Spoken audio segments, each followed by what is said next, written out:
Welcome back to our YouTube channel PYQ guide.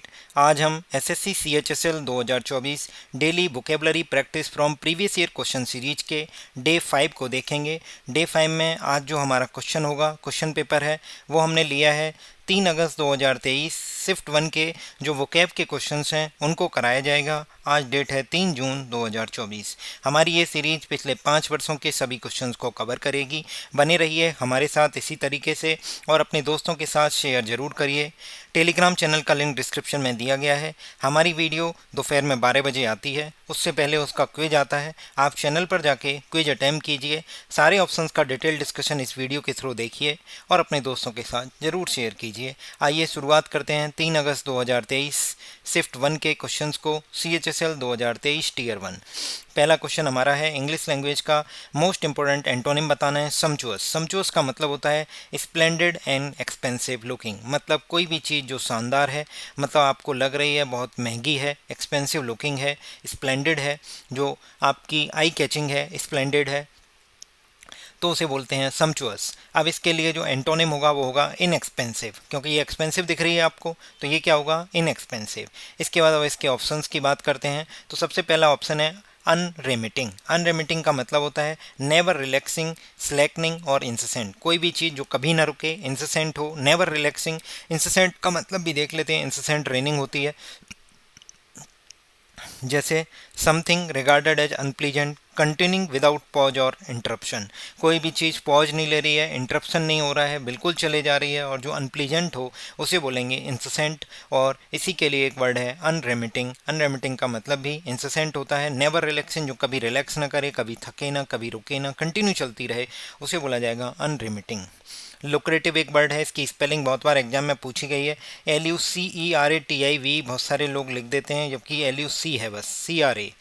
Clear है। Delectable. Delectable का मतलब होता है कोई भी चीज़, फूड या ड्रिंक जो डिलीशियस हो, उसे बोला जाएगा ये डिलेक्टेबल है। लुक्रेटिव का मतलब होता है कोई भी डील है जो प्रॉफिट की डील हो, मतलब आपको लग रहा है कि इसमें आपका फ़ायदा होगा। जैसे ये वीडियो आपके लिए लुक्रेटिव है, सच में लुक्रेटिव है, क्योंकि इससे आपका एग्जाम में फ़ायदा होने वाला है, प्रॉफिट होगा आपको। Producing a great deal of profit, that is lucrative. जैसे शोरूम वाले 25% 50% ऑफ देके लुक्रेटिव करते हैं, लुक्रेटिव डील देते हैं, आपको लगता है कि चले जाओ शॉपिंग कर लेते हैं, तो that is lucrative. Select the meaningful and correctly spelled word from the given option to fill in the blanks. The chief guest is fill in the blanks to arrive at a venue within half an hour. Chief guest venue पर आने ही वाले हैं within 1 hour, तो आने ही वाले का मतलब expected हैं, about to come है, about to happen है, likely to happen कोई भी चीज़, तो उसके लिए वर्ड यूज होता है expected, EXPECTED। एक वर्ड है EXCEPT, except का मतलब के अलावा। के अलावा मतलब किसी चीज़ को अलग करना हो तो उसके लिए वर्ड यूज होगा एक्सेप्ट। और एक्सेप्ट ACCEPT, इसका मतलब किसी चीज़ को स्वीकार करना। द मोस्ट अप्रोप्रिएट मीनिंग बताना है गिवन ईडियम का। तो सबसे पहले तो ये देखिए SCIV, ये जो छलनी होती है, छलनी, या ऐसे कई लोग चलनी बोलते हैं, तो ये वो है कि इसमें अगर कोई भी चीज़ छान दोगे तो इसको बस थोड़ी देर बाद देखोगे इसमें क्या छाना गया, तो आपको पता नहीं चलेगा धोने के बाद, क्योंकि इसकी मेमोरी क्या है, बिल्कुल ख़त्म है। मतलब इसको कुछ याद ही नहीं रहता है कि इसके द्वारा क्या छाना गया। इसमें कोई भी चीज़ रुकेगी ही नहीं, तो आप देख ही नहीं पाओगे कि क्या छाना गया। तो उसके लिए जो इसके लिए वर्ड होता है सीव, SIEVE। बहुत से लोग इसको SCIV लिख देंगे और स्पेलिंग एरर में आएगा और गलत हो जाएगा, इसलिए इसकी स्पेलिंग याद रखिए SIEVE। क्लियर है। अब मेमोरी लाइक सीप का मतलब होता है पुअर मेमोरी, मतलब you forgot the things very easily. If you have a memory mind like a sieve, you forgot the things very easily. मतलब आप देख लीजिए चलनी में कोई चीज़ छानी जाएगी, तुरंत आर पार हो जाएगी, उसमें कुछ बचेगा ही नहीं, तो उसको मेमोरी ही नहीं है किसी चीज़ की, कुछ याद ही ना कि उसमें क्या छाना गया। बीइंग हेल्थी, फीलिंग इल, रिमेंबरिंग एवरीथिंग, समझ में आ गए। करेक्ट स्पेलिंग बतानी है। टर्मिनोलॉजी, मेडिकल टर्मिनोलॉजी, जैसे अगर मैं आपसे बात करूं कि मेडिकल वाले जो लैंग्वेज लिखते हैं, जो उनके जार्गन से टर्मिनोलॉजी है, इज डिफ़िकल्ट टू अंडरस्टैंड, तो बस वही है। टर्मिनोलॉजी का मतलब स्पेलिंग याद कीजिए, TERMINOLOGY। टर्मिनोलॉजी का मतलब a group of specialise word respective meanings in a particular field, also study of such term and their use, उसे बोला जाएगा टर्मिनोलॉजी। टर्मिनोलॉजी के लिए एक वर्ड एक और यूज कर सकते हैं, दैट इज जार्गन। ये इंपॉर्टेंट है, काफ़ी बार एग्जाम में पूछा गया है SSC के द्वारा। जार्गन का मतलब होता है स्पेशल वर्ड और expression use by profession groups that is difficult to understand, तो उसे बोला जाएगा जार्गन। स्पेलिंग क्या होगी, टर्मिनोलॉजी। नेक्स्ट क्वेश्चन पर मूव करते हैं। वन वर्ड सब्स्टिट्यूशन बताना है। टेलीग्राम चैनल का लिंक डिस्क्रिप्शन में है, उसमें आप हैशटैग OWS डालिए, हैशटैग idioms डालिए, IDIOMS, हैशटैग डालिए idioms one word substitution, hashtag synonyms डालिए SYNONYMS, हैशटैग एंटोनिम्स डालिए। इस तरीके से आपको ये सारे क्वेश्चन मिल जाएंगे। क्लियर है? तो देखिए, पूछा गया है person who loves and collects book, तो उसे पर्सन को बोलते हैं bibliophile. A person who collects और has a great love of books, एक पर्सन जो बहुत ज़्यादा किताबें इकट्ठी करता है, उसे किताबों से बहुत ज़्यादा प्यार है, ग्रेट लव ऑफ बुक्स है, उसे बोलेंगे बिब्लियोफाइल। स्पेलिंग आप देख लीजिए, BIBLIOPHILE। ठीक है। इसके बाद हमसे पूछा गया फिलेंथ्रोपिस्ट क्या होता है, जियोलॉजिस्ट क्या होता है, सोमिलियर क्या है। ये वर्ड काफ़ी इंपॉर्टेंट है, ये एग्जाम में आपसे पूछा जा सकता है। SOMMELIER, सोमिलियर का मतलब होता है वाइन वेटर। मतलब किसी भी बार या रेस्टोरेंट में अगर आप जाते हैं और अगर कोई वाइन सर्व कर रहा है तो उस वाइन वाले वेटर को बोला जाएगा सोमिलियर, SOMMELIER, SOMM। ये स्पेलिंग एरर में भी पूछा जा सकता है, 2 बार एम आएगा, ध्यान रखना है, एक सिंगल एम नहीं है। ठीक है। फिलेंथ्रोपिस्ट वो पर्सन होता है जो डोनेट करे, किसके लिए, गुड कॉज के लिए, मतलब दूसरों के वेलफेयर को प्रमोट करे, उसे बोला जाएगा फिलेंथ्रोपिस्ट, परोपकारी। हमारे पास जियोलॉजिस्ट जो अर्थ की स्टडी करे या अर्थ जियोलॉजी के फील्ड में एक्सपर्ट हो, उसे बोला जाएगा जियोलॉजिस्ट। अगला क्वेश्चन एंटोनिम बताना है। एमेच्योर, एमेच्योर वो होता है जिसे बहुत ज़्यादा पर्टिकुलर एक्टिविटी में निपुण ना हो, नौ सीखिया हो। ए person who is incompetent inept in a particular activity, मतलब वो नया नया सीख रहा है, ट्रेनी है, तो उसे बोला जाएगा एमेच्योर। तो इसका एंटोनिम क्या हो जाएगा, प्रोफेशनल। प्रोफेशनल वो होगा जो हर चीज़ को जानता हो अच्छी तरीके से, दैट इज प्रोफेशनल, निपुण हो हर चीज़ में। क्लियर है? अगला डिवोटी क्या होते हैं, हॉबिस्ट क्या होते हैं, लेमन। लेमन कॉमन मैन होता है, a person who is not a member of a clergy और a member of particular profession, जो पर्टिकुलर प्रोफेशन का मेंबर नहीं है, अदर देन दैट है, तो उसे बोला जाएगा लेमन यानी कॉमन मैन। हमसे बोला जाता है कि लेमन लैंग्वेज में समझाइए, कॉमन मैन की लैंग्वेज में समझाइए, तो हमें समझ में आ जाएगा। डिवोटी, डिवोटी का मतलब होता है एक पर्सन जो वेरी इंटरेस्टेड हो, एंथुसियास्टिक हो किसी पर्सन को लेके या किसी चीज़ को लेके, उसे बोला जाएगा डिवोटी। जैसे लोग धर्म को लेके डिवोटी हैं या पूजा को लेके डिवोटेड हैं, किसी भगवान जी को लेके डिवोटेड हैं, तो that is devotee. Hobbyist, hobbyist का मतलब होता है a person who pursue a particular hobby, कोई बंदा जो किसी पर्टिकुलर हॉबी को परस्यू करता है, फॉलो करता है, दैट इज हॉबिस्ट। अगला क्वेश्चन अप्रोप्रिएट ईडियम बताना है। The candidate blame the persistent traffic, persistent का मतलब होता है लगातार बना रहने वाला।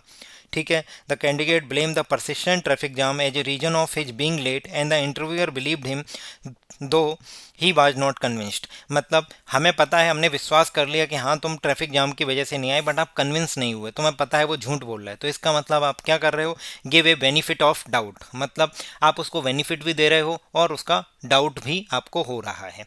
क्लियर है? तो इसे बोलते हैं give the benefit of doubt. Give the benefit of doubt का मतलब to believe something good about someone rather than something bad when you have the possibility of doing either.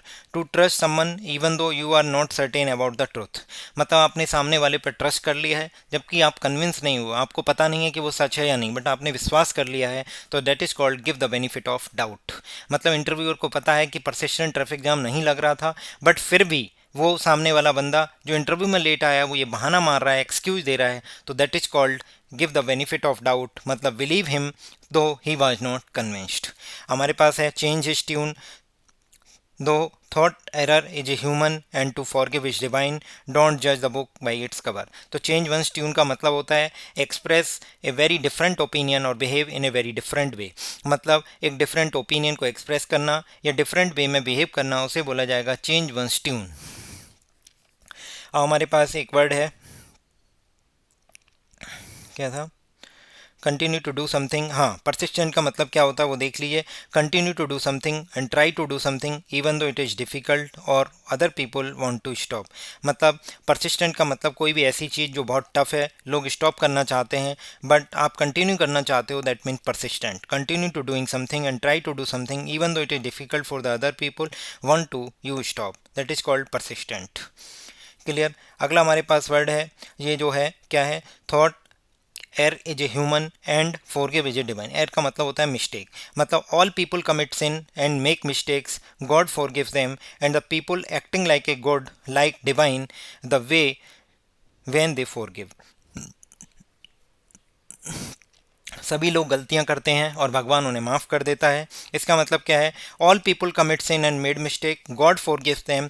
और पीपल जो लोगों को, दूसरे लोगों को माफ़ कर देते हैं, उस तरीके से बिहेव करते हैं, behave like, acting like a good, like यानी डिवाइन, तो उसे बोलते हैं कि to error is human and to forgive is divine. समझ में आया? क्लियर? तो ये एन ऐसे ऑन क्रिटिज्म अलेक्जेंडर पोप की एक ऐसे है, ये है, इसमें लिखा गया है, इसकी उससे लिया गया है। इसका मतलब ये है कि सारे लोग मिस्टेक करते हैं और जो उनको क्षमा करते हैं वो डिवाइन की तरह काम करते हैं। That is. अगला है डोंट जज the book by its cover. Don't जज the book by its cover का मतलब होता है इफ़ यू शुड नॉट जज समवन और something based only on what you see और outside, only on what you perceive without knowing the full situation. आपने जो सामने देखा अगर उसी से आप जज करने लगेंगे बिना सिचुएशन को समझे हुए, तो दैट इज कॉल्ड डोंट जज a book by its cover. अगला हमें सिनोनिम बताना है परपेचुअल का। केव्स लाइक अजंता लाई इन परपेचुअल डार्कनेस। परपेचुअल का मतलब होता है नेवर एंडिंग, मतलब कंटिन्यू, चेंजिंग, हमेशा बदल रही है, लगातार कोई भी चीज़ एंड नहीं हो रही है, that is perpetual, perpetual darkness. तो इसका मतलब क्या होगा? परमानेंट। एक्सट्रीम का मतलब होता है a very great highest degree, कोई भी चीज़ जो अपने हाईएस्ट डिग्री पे पहुंच गई हो, वेरी ग्रेट है, मतलब वो अपने हाईएस्ट इंटेंसिटी पे पहुंच गई है, दैट इज कॉल्ड एक्सट्रीम। जैसे एक्सट्रीम हीट है, 55 डिग्री टेम्परेचर हो रहा है, एक्सट्रीम हीट, तो एक्सट्रीम। ब्रीफ, ब्रीफ के लिए एक सिनोनिम एंटोनिम होता है इन ए नटशेल। इन ए नटशेल का मतलब होता है ब्रीफ। अब मुझे आप एक कमेंट करके बताइए बीट अबाउट द बुश, इसका मतलब बताइए, beat about the bush. Clear? Comment कीजिए, आप मुझे बताइए कि इसका मतलब क्या है, एग्जाम के लिए महत्वपूर्ण है। मोस्ट अप्रोप्रिएट एंटोनिम बताना है कंप्लाई। कंप्लाई का मतलब होता है फॉलो करना, कंप्लाइंस करना, मतलब इन अकॉर्डिंग्स टू द बेस और कमांड। कोई कमांड आई, कोई विश आई, उसके अकॉर्डिंग आप काम कर रहे हो, दैट इज कंप्लाई करना। और इसका एंटोनिम क्या होगा? डिनाई, मतलब मना करना। इंगेज, एंगेज करना मतलब होता है किसी के इंटरेस्ट या अटेंशन को ऑक्यूपाई करना, अट्रैक्ट करना, दैट इज इंगेज, मतलब उनको इंगेज करके रखिए, उनको अटेंशन को, उनके इंटरेस्ट को ऑक्यूपाई करके रखिए, उनको अट्रैक्ट करके रखिए, that is called engage. Assist मतलब हेल्प करना, ये मैंने आपको बता दिया। एक्सपेक्ट, एक्सेप्ट और एक्सेप्ट, इन तीनों का मतलब मैं आपको बता चुका हूँ। स्वीकार करना, इसका मतलब होता है के अलावा, मतलब अलग कर देना। एक्सपेक्ट मतलब लाइकली टू हैपन, मतलब होने वाला है। अगला क्वेश्चन नंबर 19 बताना है। अप्रोप्रिएट सिनोनिम बताना है परवेसिव। परवेसिव क्या होता है? तो देखिए, परवेसिव का मतलब होता है कि कोई भी चीज़ सब जगह व्याप्त है, जैसे specially of an unwelcome influence और physical effect spreading widely throughout an area और ए ग्रुप ऑफ पीपल। मतलब कोई भी अनवेलकम इन्फ्लुएंस है या फिर फिजिकल इफेक्ट है, वो पूरे वाइड एरिया में स्प्रेड हो गया है, दैट इज कॉल्ड परवेसिव। इसके लिए जो सिनोनिम हम देखते हैं, scientist hypothesis was substantiated by extreme research, sorry extreme नहीं, एक्सटेंसिव रिसर्च एंड एक्सपेरिमेंटेशन। तो देखिए, एक्सटेंसिव का मतलब भी यही है। एक्सटेंसिव का मतलब है covering and affecting a large area. Extensive research की है, रिसर्च की गई है बहुत ज़्यादा बड़े एरिया में, या वो बहुत ज़्यादा एरिया को कवर कर रही है, वाइड स्प्रेड है, तो डेट इज कॉल्ड परवेसिव। और तो उसका सिनोनिम क्या हो जाएगा? एक्सटेंसिव। अब हमारे पास बहुत सारे वर्ड हैं। एक सब्सटेंशिएट है। सब्सटेंशिएट का मतलब होता है किसी चीज़ को प्रोवाइड करना, एविडेंस देना, सपोर्ट करना। Provide evidence to support proof of a truth, मतलब मैंने कोई चीज़ बोली है, जैसे मैंने बोला कि एग्जाम में ये आएगा, तो मैंने उसका सपोर्ट दे दिया कि ये क्यों पूछा जा रहा है। जैसे मैंने पूछा कि विवेकानंद जी का ओरिजिनल नेम क्या था, तो उनका ओरिजिनल नेम था नरेंद्र दत्त, नरेंद्र दत्त था। तो नरेंद्र दत्ता अगर उनका ओरिजिनल नेम था तो क्यों पूछा जाएगा? क्योंकि अभी मोदी जी विवेकानंद मेमोरियल गए हैं, तो विवेकानंद जी के हिस्ट्री के बारे में पूछा जा सकता है, जिसका मैंने एक एग्जाम्पल दे दिया। ये एसएससी ने प्रीवियस ईयर क्वेश्चन में पूछा है ऑलरेडी, इसीलिए मुझे लगा कि आपके एग्जाम के लिए काफ़ी महत्वपूर्ण है, तो इसीलिए मैंने आपको बताया, सब्सटेंशिएट किया कि क्यों पूछा जाएगा। तो प्रोवाइड एविडेंस टू सपोर्ट और prove the truth of, substantiate करना। एक्सपेरिमेंटेशन का मतलब the process of performing scientific procedure specially in a laboratory to determine something, मतलब कोई भी प्रयोग करना, performing scientific procedure specially in laboratory में जो किया था वो एक्सपेरिमेंटेशन है। हाइपोथेसिस क्या होती है? हाइपोथेसिस क्या होती है? एक सपोजिशन होती है, मतलब आपने किसी चीज़ को माना है, या प्रपोज एक्सप्लेनेशन होता है made on A basis limited evidence, आपके पास लिमिटेड प्रूफ हैं, उसी के आधार पे आपने कोई भी सपोज किया है कि इसके आधार पे ये सपोज किया जा सकता है। आपके पास कोई लिमिटेड एविडेंस है, उसके बेसिस में आपने कोई एक्सप्लेनेशन प्रपोज की है या सपोजिशन दी है जो आपको आगे की इन्वेस्टिगेशन के लिए हेल्पफुल हो सकती है, दैट इज कॉल्ड हाइपोथेसिस। मतलब आप आपने कुछ चीज़ें काल्पनिक हैं, उसमें लिमिटेड एविडेंस का यूज करके आपने कोई चीज़ प्रपोज की है, दैट इज हाइपोथेसिस। अगला question number 20 homophones, last question है ये हमारे इस सीरीज का। इसमें पूछा है the dog took full stop वो fill in the blanks during his walk and lifted his fill in the blanks to indicate that he was tired. तो पॉज मतलब होता है स्टॉप, पोर का मतलब होता है पानी को उड़ेलना, मतलब फ्लो रैपिडली इन ए स्टडी स्ट्रीम, मतलब पोर करना, पोर वाटर पानी उड़ेलना उड़ेलना, ठीक है। पोर्स PORE मतलब छिद्र होते हैं। और पॉज, पॉज का मतलब होता है द एनिमल्स फुट हैविंग काव एंड पैड्स, मतलब वो एनिमल जिनके फुट में काव्स और पैड्स लगे होते हैं उन्हें बोलते हैं पॉ। तो डॉग क्या है, ड्यूरिंग हिज वॉक क्या करता है, रुक जाता है, पॉज होता है, स्टॉप होता है, stop pause way, and lifted his pause मतलब अपने जो पैर हैं, जो उसके लेग्स हैं, उनको ऊपर करता है, क्या कह के, to indicate that he was tired, कि वो थका हुआ है, अब चल नहीं सकता, तो उसे रोक दिया जाए। तो animals foot having calf and pots उन्हें बोला जाएगा पॉच, PAWS। क्लियर है। तो इस तरीके से मैंने आपसे एक चीज़ पूछी है, बीट अबाउट द बुश, आप कमेंट करके बताइए मुझे कि बीट अबाउट द बुश का मतलब क्या होगा। और मैं आपसे एक चीज़ और पूछ रहा हूँ, इसका आप कमेंट करके मुझे बताइए। एक मैंने अपने चैनल पर, टेलीग्राम चैनल पर एक क्वेश्चन पूछा था, जिसमें मैंने आपसे पूछा था कि जो विवेकानंद जी हैं उनका ओरिजिनल नेम क्या है। तो नरेंद्र नाथ दत्ता उनका ओरिजिनल नेम था। अब आपसे मैंने उसमें बहुत सारे ऑप्शन थे, एक रामतनु पांडे था, रामतनु पांडे, ये किसका ओरिजिनल नेम है ये बताना है। और दूसरा एक मैंने पूछा था मूल शंकर तिवारी, मूल शंकर तिवारी, ये दोनों बताने हैं मुझे किन फेमस पर्सनैलिटीज के ओरिजिनल नेम हैं। दो आपको बता दिए, दो आपसे पूछे हैं, रामतनु पांडे और मूलशंकर तिवारी। और तीसरा question beat about the bush, इसका मतलब बताना है। ज़रूर शेयर करें, अगर चैनल पर नए हैं तो सब्सक्राइब करें, जो मैं पूछ रहा हूँ वो कमेंट करें, आपके एग्जाम के लिए काफ़ी महत्वपूर्ण होगा। और शेयर करें, लाइक करें, और PYQ गाइड यूट्यूब चैनल को ज़्यादा से ज़्यादा लोगों तक पहुंचाने की कोशिश करें, जिससे कि वो भी इसका फ़ायदा ले सकें। जितने व्यूज़, जितने कमेंट्स, जितने सब्सक्राइबर होंगे वो हमारे लिए मोटिवेशन होंगे। हम आपके लिए ऐसे ही अमेजिंग सेशंस लाते रहेंगे, जिससे आप अपनी रैंक सिक्योर कर सकेंगे एग्जाम में। और PYQ गाइड ऑफिशियल चैनल का टेलीग्राम चैनल डिस्क्रिप्शन में दिया गया है। जब भी हमारी वीडियो आती है उससे पहले एक क्विज आता है, आप क्विज अटैम्प्ट कीजिए, ये आपकी मर्जी है कि आप पहले करना चाहते हैं या बाद में।